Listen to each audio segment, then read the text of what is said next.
All women are different, but they are all women. This video is androcentric from a men's point of view and is presented as opinion, commentary, and debate. Expressing opinions is not violence. These are ideas to challenge, question, and argue in public. Because classical liberalism relies on the First Amendment for its dialectic. If you are a feminist, then consider this. If patriarchy truly existed as claimed, feminism could not. And if all men are trash and women are equal to men, then what are we to conclude? Women will die for their children, men will die for their wives and children, and God chose to die for all mankind. Authority rolls up with responsibility. If this framing of facts offends you, click off to a cute cat video. Proceeding further will expose you to gamma bias and criticism directed at ideas, claims, institutions, not at any individual's virtue or dignity. Our method follows the 7 liberal arts: the trivium, grammar, logic, rhetoric, and the quadrivium, arithmetic, geometry, music, and astronomy. And the transcendentals, the good, true, and beautiful. If this framework is not for you, feel free to exit now. It's no disgrace. Women are wonderful. God bless America. Men are great. Unicorn women, high quality, low craziness, self-management, emotional rectification, virtue, femininity, maternal instincts, and low BPD. Written by Conrad Riker, available now, links in description. The Daddy Factory is closed. How feminized culture turns women into emotional vampires, deconstruction into a suicide pact, and men into phone-staring eunuchs. Time to rebuild the West with iron will, cold showers, and the sword of Aristotle. You think you're free? Ha! You're a puppet dangling from strings woven by 1,000 silent betrayals. Your mother's sighs, your teacher's smirk, your girlfriend's crocodile tears when you dared say no. You were born into a world where truth is illegal, masculinity is pathology, and love is a Trojan horse packed with legal bills, STDs, and the cold gaze of a woman who sees you not as a man, but as a wallet with a pulse. Let's talk numbers. 40% of children in the US live apart from their biological father, CDC, 2023, not because dads vanished, but because family courts, steeped in gynocentric dogma, treat fathers like criminals with visiting rights. Meanwhile, women abort 93% of pregnancies when the man wants the child. Feiner et al., Guttmacher Institute, yet still demand he pay child support. That's not justice. That's legalized cuckoldry. And you sit there, checking your phone during dinner with your so-called partner, jumping like a lab rat every time she pings, while she runs emotional drills on you like a general training a draft animal. This isn't love. This is hostile takeover. I once watched a man, educated, strong, quiet, get divorced because his wife said he didn't meet her emotional needs. Turns out her emotional needs included him quitting his job to walk her emotional support peacock. He refused. She filed. The judge awarded her 70% of his income. He now sleeps in a basement in Ohio, wondering how virtue became a crime. Welcome to the Post-West, where Schopenhauer's will to life has been hijacked by feminist will to power, and Derrida's scribbles about no outside the text are now the operating system of every HR department, college dean, and TikTok therapist selling you freedom while they tighten the chains. They don't want you to think thinking leads to truth. They want you to feel, because feelings can be manipulated, but truth is a brick. And when you start throwing bricks back, the whole glass house of leftism shatters. The daddy void, how feminized culture breeds emotional parasites. He didn't hit me, but he stopped buying me Starbucks. That was the real reason the 24-year-old woman gave on a viral Reddit thread for ending her relationship. Consider that. Not cheating, not violence, not a breakdown of ethics, not betrayal, not even conflict over future plans or beliefs. Starbucks. Today's love life, it seems, has become a points-based system where emotional connection is replaced by material fulfillment, and the payment method is guilt.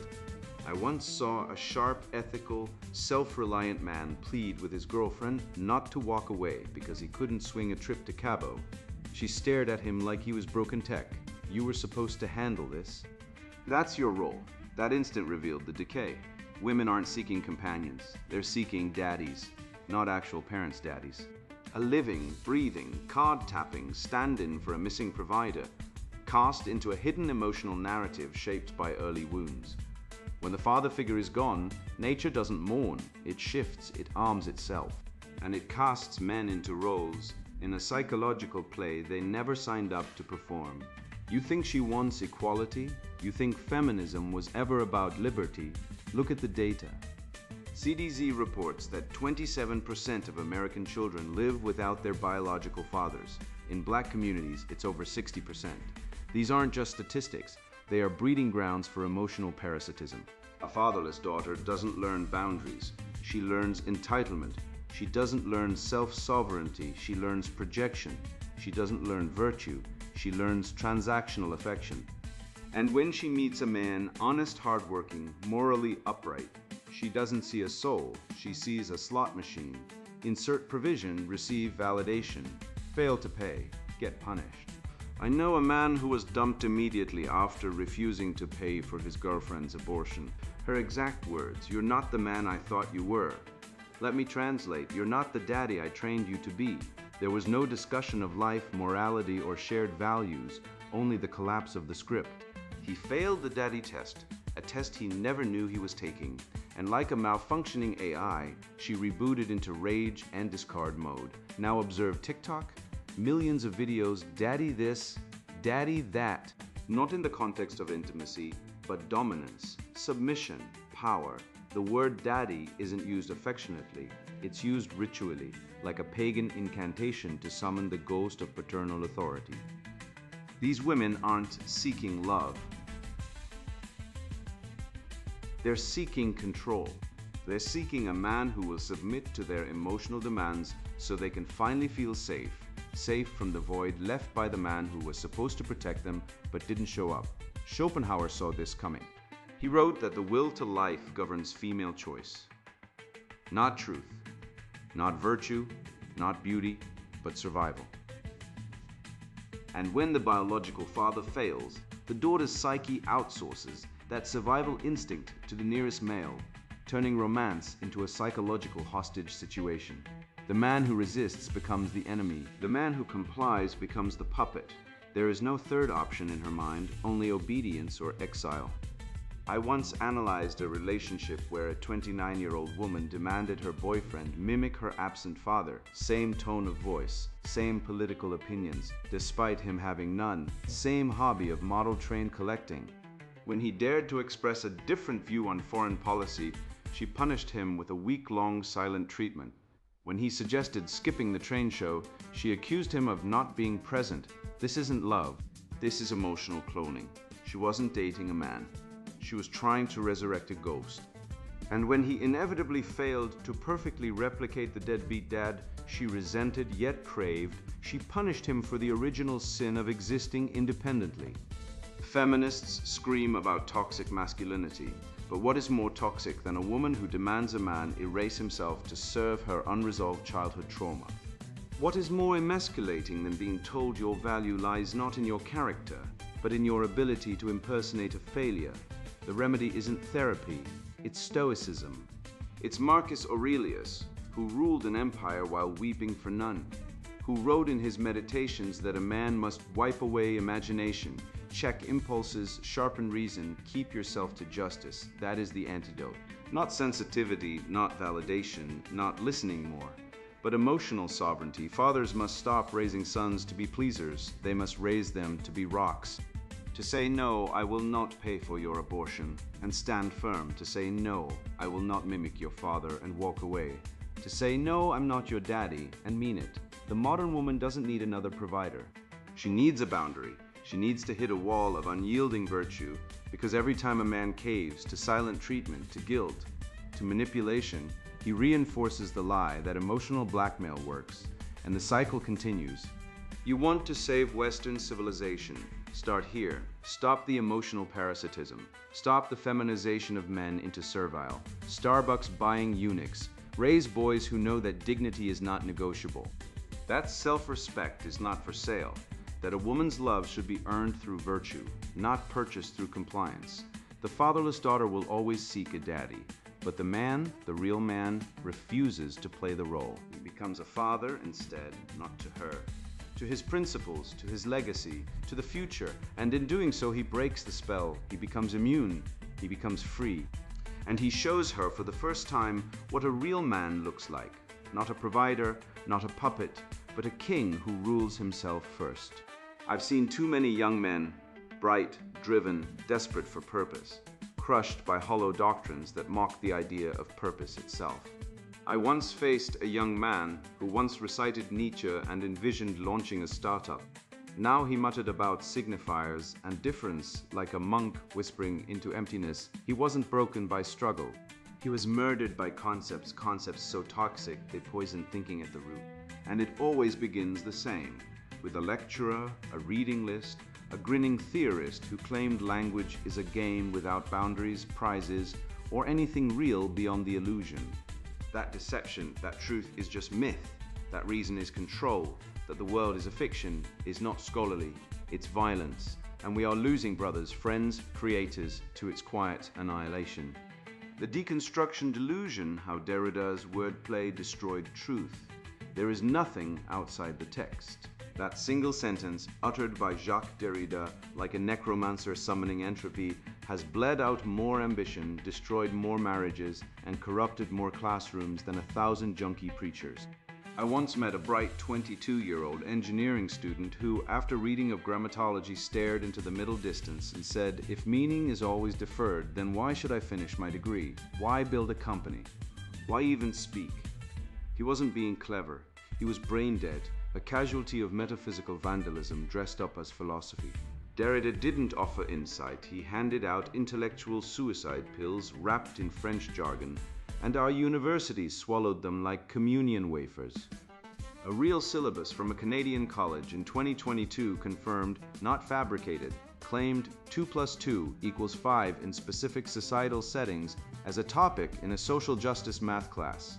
Let that register, not a joke, not exaggeration. A publicly funded educational plan teaching that elementary math depends on perspective. And where does this absurdity stem from? It slithers like a parasite from decaying thought from Derrida's claim that speech doesn't reflect truth, but instead exists as a closed loop where meaning collapses into endless interpretation. Once you detach accuracy from words, you don't get complexity, you get domination. Because when reality is up for debate, only force shapes what counts as true, and who holds that force? The most vocal accuser, the fiercest campaigner, the academic whose career thrives on outrage. Truth becomes a spread, and those most willing to lie grab the largest servings. I watched a video recently of a drag queen reading The Very Hungry Caterpillar to a room of 5-year-olds at a public library. The event was billed as inclusive. But let's be honest, this isn't inclusion, it's conquest. It's the endgame of Derrida's war and meaning, when you spend 30 years telling intellectuals that truth is a social construct, that biology is a myth, that words have no stable meaning. What do you expect? You open the door to absurdity, and then you wonder why clowns are in the nursery. Children don't need gender exploration. They need bedtimes, milk, and the unshakable certainty that a man is a man and a woman is a woman. But once you deconstruct being, you've already lost. You've handed the keys to the asylum to the inmates. And now they're hosting Story Hour. Derrida's central claim, there is nothing outside the text, is the philosophical equivalent of setting fire to the universe and calling it a reading comprehension exercise. He claims all meaning is textual, contextual, deferred, and infinitely interpretable. But here's the fatal flaw. If there is nothing outside the text, then his own sentence is just another text, equally unstable, equally meaningless. His entire argument self-immolates. It's like a man sawing off the branch he's sitting on, except he claims the tree, the forest, gravity, and his own body were all linguistic constructs anyway. This isn't deep, it's demented. Schopenhauer, that grumpy titan of clarity, spent his life trying to pierce the veil of illusion, to grasp the will behind phenomena. Derrida didn't want to see behind the veil. He wanted to cut the veil into confetti and throw a party in the rubble. One sought truth, the other sought to destroy the very possibility of it. And why follow the incentives? Derrida wasn't interested in wisdom. He was interested in status, in power, in being the high priest of a new religion where meaning is forever out of reach. So only the initiated, the deconstructors, can pretend to interpret it. It's academic alchemy, turned clear thinking into word salad and charge tuition for the privilege. This isn't philosophy, it's intellectual necromancy. And its disciples are everywhere, in gender studies departments, in HR training modules, in children's books where the pronouns are more stable than the plot. They've infected law, medicine, science, and even fatherhood. How else do you explain a family court system that routinely strips fathers of their children based on nothing but a mother's accusation? When reality is negotiable, who wins? The one with the louder scream, the better lawyer, the more tears. And in that court, men are not fathers, they're suspects. Let's talk numbers, since facts are apparently controversial now. The CDC estimates that 30% of men in the West are raising children that aren't genetically theirs. 30%. That's not a few bad apples, that's an orchard of rot. And yet, when men discuss this, they're called toxic, angry, incel. Why? Because the feminist Derridian machine has spent decades deconstructing fatherhood, marriage, and truth itself. They've turned biology into gender identity, fidelity into repression, and fatherhood into toxic masculinity. And when men wake up to this betrayal, they're pathologized.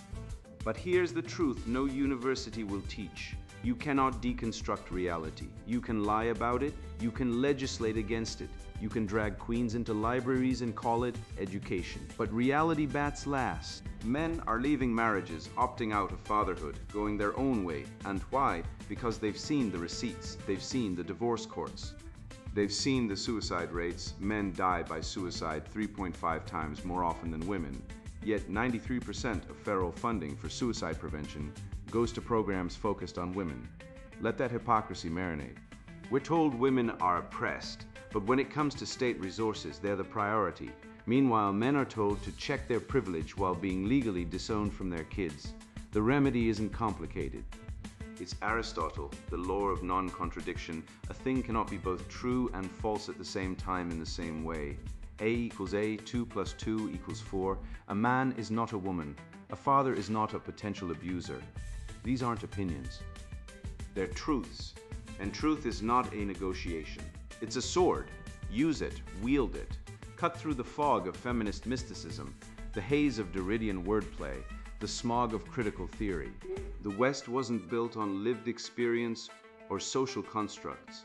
It was built on stone, steel, sacrifice, and the unyielding belief that reality is real. That's why we cured diseases, built cathedrals, landed on the moon. Not because we deconstructed meaning, but because we respected it.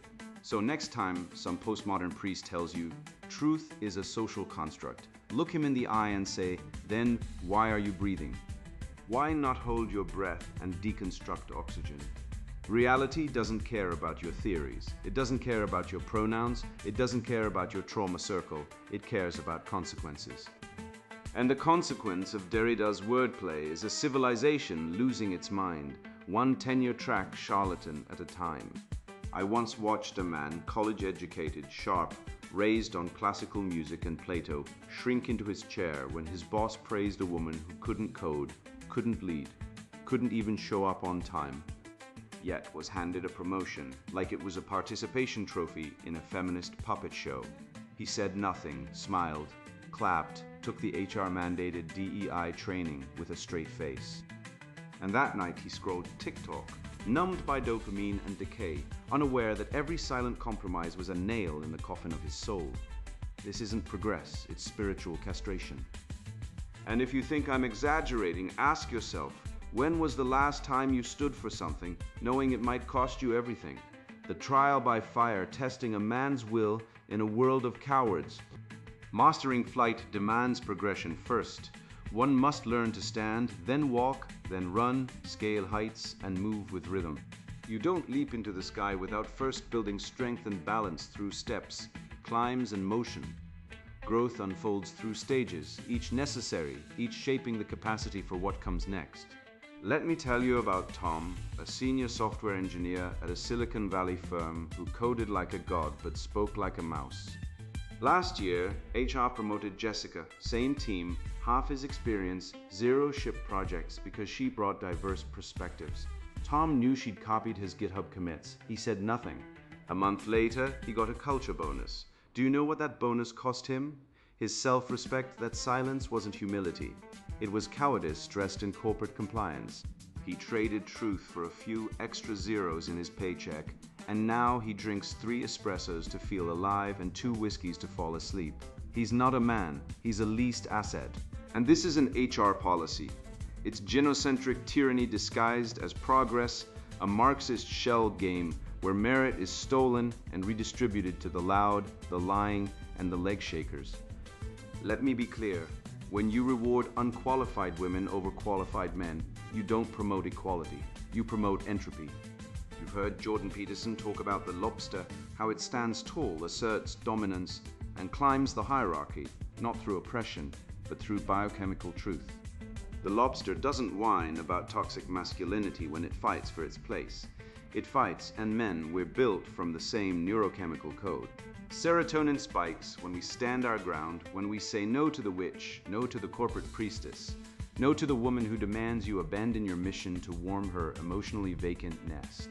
But today's men, they're not lobsters, they're jellyfish, translucent, spineless, drifting with the woke current, pulsing only when they feel slighted on Twitter.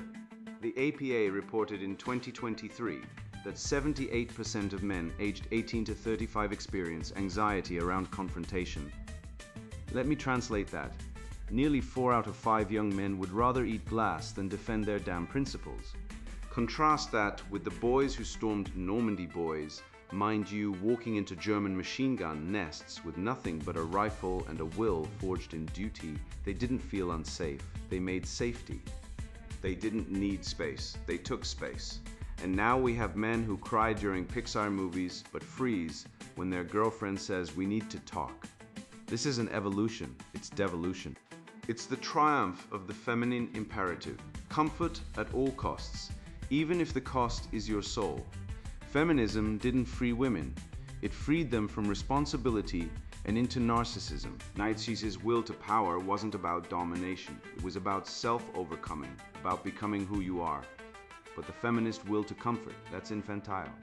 It's the tantrum of a child who wants the toy, the attention, the throne, without lifting a finger. I know a man, let's call him Dave, who divorced his wife after she demanded he quit his job to care for her cat while she explored her creativity. Let that marinate. A grown woman, college-educated, able-bodied, expected her husband to abandon his career, his dignity, his purpose, so she could doodle in a journal and post self-care selfies. When Dave said no, she called him emotionally unavailable and filed for divorce. That's not divorce, that's extortion.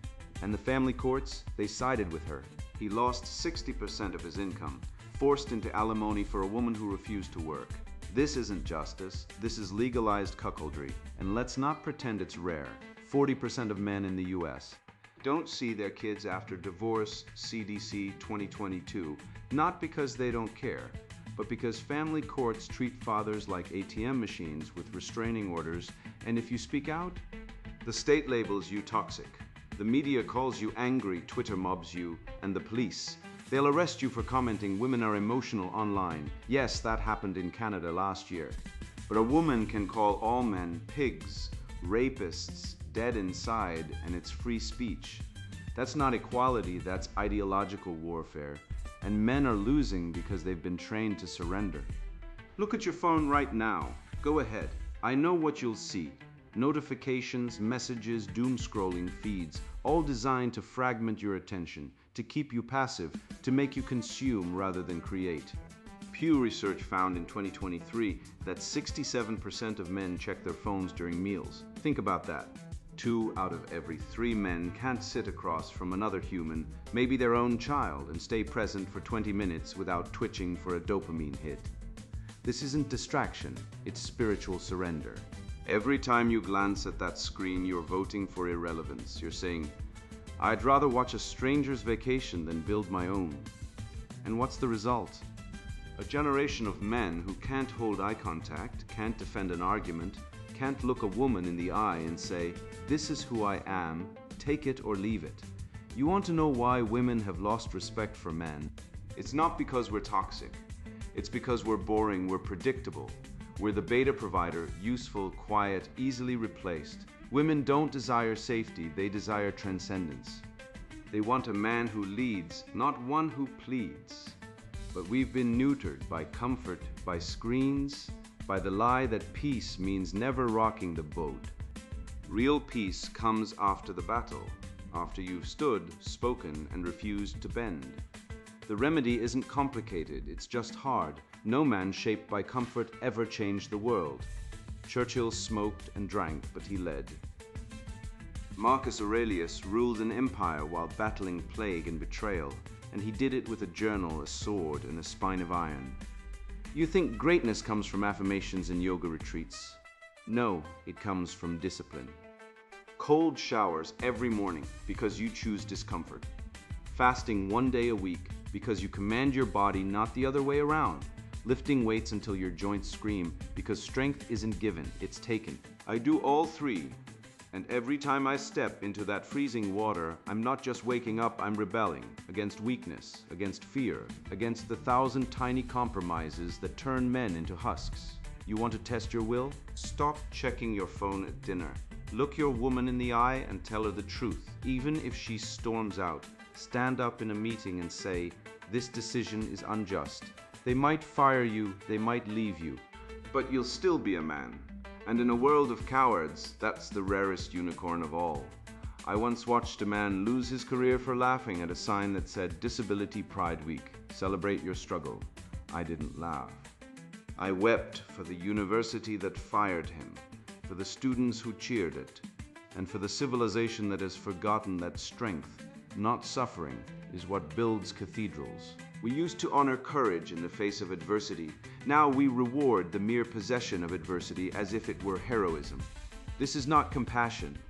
This is corruption. And it is devouring the mind, the soul, and the future of the West from within. Crip theory and the cult of victimhood, how disability became a weapon. Only the dead have seen the end of war, said Plato. But the living, particularly those drowning in the sewage of modern victimology, have seen the end of sanity. At a diversity conference, yes, the kind where grown men apologize for breathing oxygen. Some poor academic dared to joke about Crip Pride banners being handed out like participation trophies at a special needs Little League game. Within 72 hours, he was fired. Not for being violent, not for stealing, not for incompetence, but for failing to genuflect at the altar of suffering. The university didn't defend intellectual freedom, it kneeled. Because in the new religion of leftism, victimhood is the highest sacrament, and disability, once a medical reality, has become a spiritual credential for moral superiority. Let me paint you a scene. A student, healthy, alert, owns 3 pairs of designer headphones and a gaming setup that costs more than my first car, claims chronic fatigue syndrome, no diagnosis, no blood tests. Just a therapist's note scribbled on a napkin, essentially saying, feels tired sometimes. Yet the university rolls out the red carpet, extra time on exams, remote access to lectures, a personal note taker, and automatic extensions. No verification, no accountability. Just a checklist of privileges handed over like welfare coupons in a Marxist commune. Meanwhile, the student who studied 80 hours a week, pulled all-nighters, and showed up actual physical presence, like our ancestors did, gets the same grade because standards have been erased. The result? Academic rigor is castrated, excellence is penalized, and weakness is crowned king. This is not compassion. This is Crip theory, pioneered by Robert McRuer, a man whose name sounds like a rejected Star Trek villain, and it is poison. Crip theory insists that disability is not a medical condition, but a social construct, and that able-bodiedness is a form of systemic oppression. Translation: if you can walk, see, hear, think clearly, and function in society, you are part of the problem. The theory doesn't seek to cure or assist. It seeks to invert reality. It weaponizes biology. It turns tragedy into tribal identity. And like all critical theories, queer theory, critical race theory, feminist theory, it is built on the same rotten foundation, that human value is determined not by virtue, effort, or character, but by victim status. Look at the numbers. 14% of undergraduates now claim a disability, according to the National Center for Education Statistics 2023. That's nearly 1 in 7. In 2010, it was 8%. What changed? Not biology, not genetics. The diagnostic criteria didn't suddenly expand to include bad vibes or emotional weather. No. What changed is ideology. The left discovered that suffering is power. The more you can claim to be broken, the more exemptions you earn, the more you can pathologize normal human variation, introversion, fatigue, sadness, even acne, the more you can demand special treatment. And universities, eager to virtue signal and avoid lawsuits, comply. They'd rather hand out accommodations than uphold standards. They'd rather produce fragile snowflakes than courageous thinkers. Compare this to Sparta. Ancient Sparta didn't have disability accommodations. They had cliffs. Weak infants were discarded, not because they were cruel, but because they were honest. Survival mattered. Strength mattered. Duty mattered. Today, we don't discard weakness. We reward it. We give it podiums. We fund it with taxpayer money. We let it dictate policy. A man who can't get out of bed because he's depressed gets a parking spot closer to the door. A woman who claims environmental illness because fluorescent lights make her feel icky gets to work from home in pajamas. And if you question any of it, you're ableist, you're hateful, you're part of the oppressive system. The irony is thick enough to choke a bureaucrat. The left claims to love science. But when science shows that most of these invisible disabilities are unverifiable, they toss science into the dumpster and worship faith instead, the faith in victimhood. This is spiritual Marxism, not economic Marxism, which failed spectacularly in the 20th century. No, this is Marxism of the soul. It creates a hierarchy of suffering. The more oppressed you claim to be, the more moral authority you wield.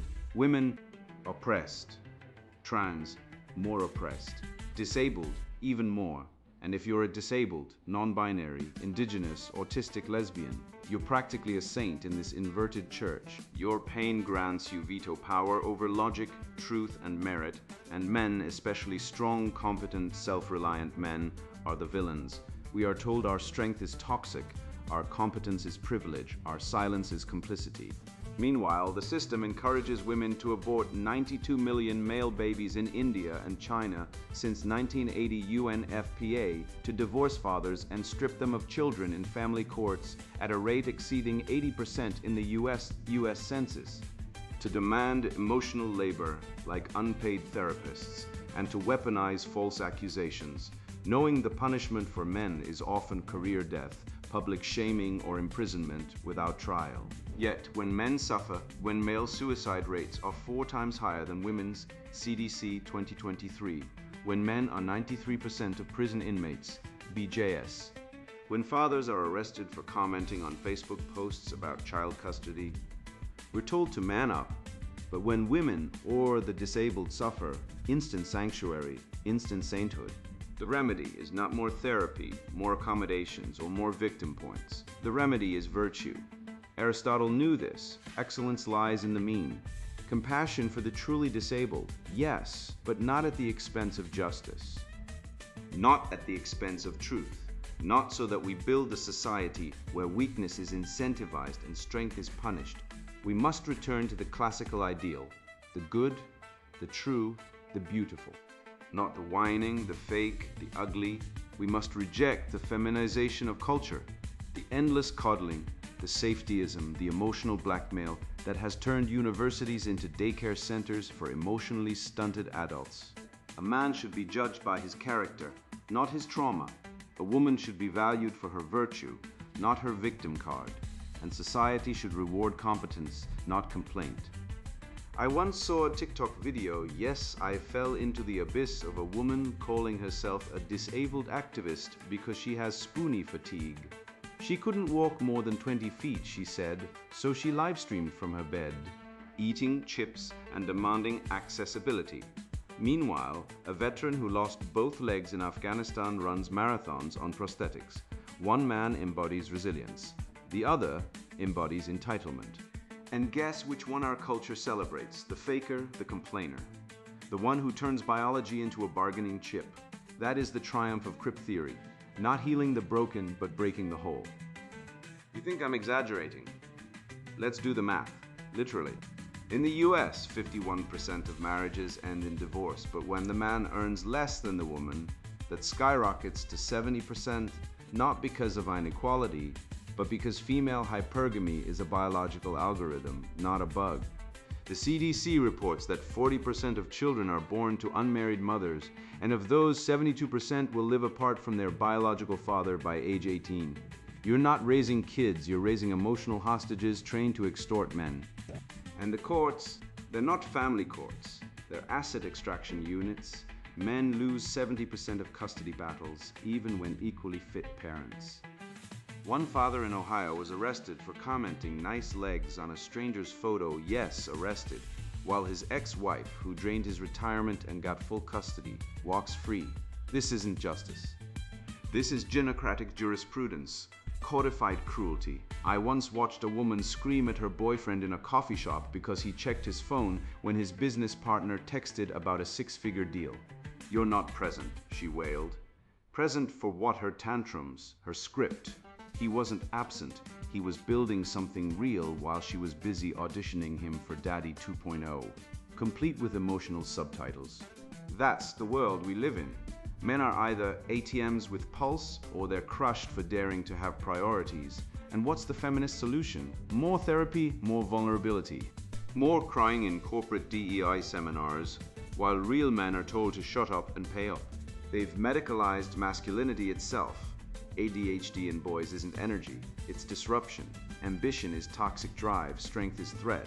Meanwhile, women can abort a child at 38 weeks in some states. But God forbid a man speak his mind on a forum that gets you a SWAT team at dawn. So here's the truth, raw and unspun. You are not broken. The world is. You were not born to apologize for your existence, to kneel before shrill goddesses who weaponize tears like ancient priestesses of Moloch. You were born to build, to lead, to stand in the fire while the cowards hide in their TikTok caves. Every time you choose truth over comfort, presence over distraction, duty over desire, you win. Not because the world rewards you, it won't, but because your soul knows the score. Marcus Aurelius didn't write his meditations to feel good. He wrote them in war tents, covered in blood and dust, because virtue is forged, not found. You want meaning? Stop asking for permission, build the business. Train the body, speak the truth. And when the feminist hyenas come sniffing around, demanding you kneel, look them in the eye and say, "I'm not your father, I'm not your provider, I'm not your puppet. I am a man and I choose reality." And now the sponsored book introduction, Unicorn Women. High quality, low craziness, self-management, emotional rectification, virtue, femininity, maternal instincts, and low BPD. Men wake up alone, surrounded by success, yet hollowed out by relationships that took more than they gave. I've been there.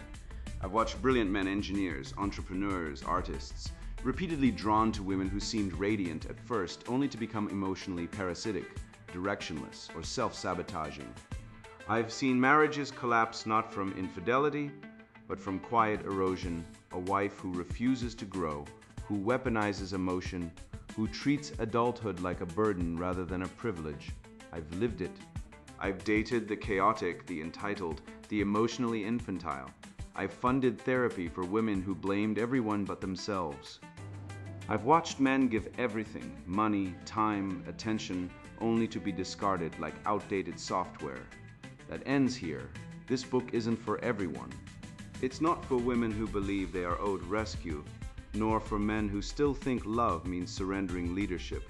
It's not for those addicted to drama, nor for people who blame society for their failed relationships. If you're looking for affirmation of victimhood, if you demand that men apologize for existing, if you think equality means identical roles, regardless of biology, close this book now, go watch a Netflix series, scroll TikTok, do yoga, meditate on your trauma. This isn't for you. This book is for men who want a partner, not a patient.